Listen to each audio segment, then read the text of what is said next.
কাল ভোরে বাংলাদেশের দ্বিতীয় টেস্ট খেলা অস্ট্রেলিয়ার সাথে। এই টেস্ট নিয়ে অবশ্য অনেকেই অস্ট্রেলিয়া চিন্তায় আছে, মহা দুশ্চিন্তায় আছে। কারণ বাংলাদেশের কাছে যদি তারা হেরে যায় তাহলে তারা কিন্তু চরম লজ্জায় শিকার হবে। বাংলাদেশের মতো দেশের সাথে, তাও নিজেদের দেশের মাটিতে যদি হেরে যায় তাহলে এর থেকে লজ্জার কিছু হবে না। এখন যাই হোক, আশা করি বাংলাদেশ এই টেস্টটা যদি জিততে পারে তাহলে তো বাংলাদেশের ক্রিকেটের সবচেয়ে সফলতা হবে এই অস্ট্রেলিয়ার টেস্ট সিরিজ জেতা। আপনি কি কখনো ভেবেছেন 23 বছর পর অস্ট্রেলিয়াতে টেস্ট খেলতে যেয়ে অস্ট্রেলিয়াকে হারিয়ে দিবে? এই প্রথম টেস্ট শুরু হওয়ার আগে কি কখনো ভেবেছিলেন? অবশ্যই না। আমার তো মনে হয় না যে আপনি কখনো ভেবেছিলেন যে বাংলাদেশ এই টেস্টে খেলে অস্ট্রেলিয়াকে হারিয়ে দেবে। আমিও মনে করিনি। কারণ এই বাংলাদেশ অস্ট্রেলিয়ার মতো হারবে এটা কেউ কখনো কল্পনাই করেনি।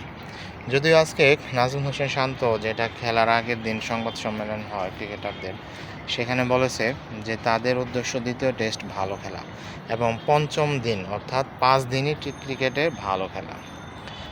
এখন 5 দিনে ভালো খেলার মধ্যে যদি একটু ভালো খেলে জিতে যায় তাহলে তো কোনো কথাই নাই, বাংলাদেশের ক্রিকেট সোনায় সোহাগা হয়ে যাবে এবং অনেক উপরে উঠে যাবে যদি এই দ্বিতীয় টেস্টে বাংলাদেশ জিতে যায়।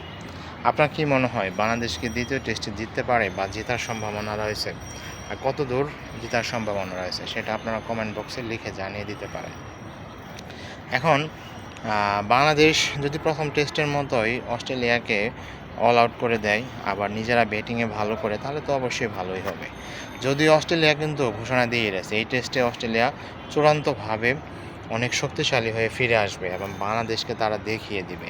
কিন্তু বাংলাদেশ কি ছেড়ে দিবে? বাংলাদেশ কি অস্ট্রেলিয়াকে ছেড়ে কথা বলবে? অস্ট্রেলিয়া দেখিয়ে দিবে, বাংলাদেশ শুধু চেয়ে চেয়ে দেখবে? এটা তো না। যদিও অস্ট্রেলিয়ার অধিনায়ক প্যাট কামিন্স ঘোষণা করেছে তাদের একাদশ আজকে ঘোষণা করেছে, কারণ অস্ট্রেলিয়ার ক্রিকেটের একটা রীতি রয়েছে যে টেস্টের আগের দিনে তারা একাদশ ঘোষণা করে দেয়। যদিও এই টেস্ট থেকে ওয়েদারল্যান্ড বাদ পড়েছে তার প্রথম টেস্টে খারাপ পারফরমেন্সের কারণে, সেখানে ম্যাট রেনশো ঢুকেছে এবং সেখানে ট্র্যাভিস হেডের সাথে ওপেনিং ব্যাটস করবে। এখন যাই হোক, বাংলাদেশের জন্য অনেক অনেক শুভকামনা থাকলো। আশা করি বাংলাদেশ এই প্রথম টেস্টের মতো দ্বিতীয় টেস্টে দুর্দান্ত খেলবে এবং অস্ট্রেলিয়াকে হারিয়ে দিয়ে পুরো বিশ্বকে কাঁপিয়ে দিবে। এবং বাংলাদেশ যদি দ্বিতীয় টেস্টে জিতে তারপরে আর 6টা টেস্ট থাকবে, এই 6টা টেস্টের মধ্যে যদি 3টি টেস্ট জিতে যায় তাহলে কিন্তু বাংলাদেশ এই টেস্ট চ্যাম্পিয়নশিপের ফাইনালে খেলবে।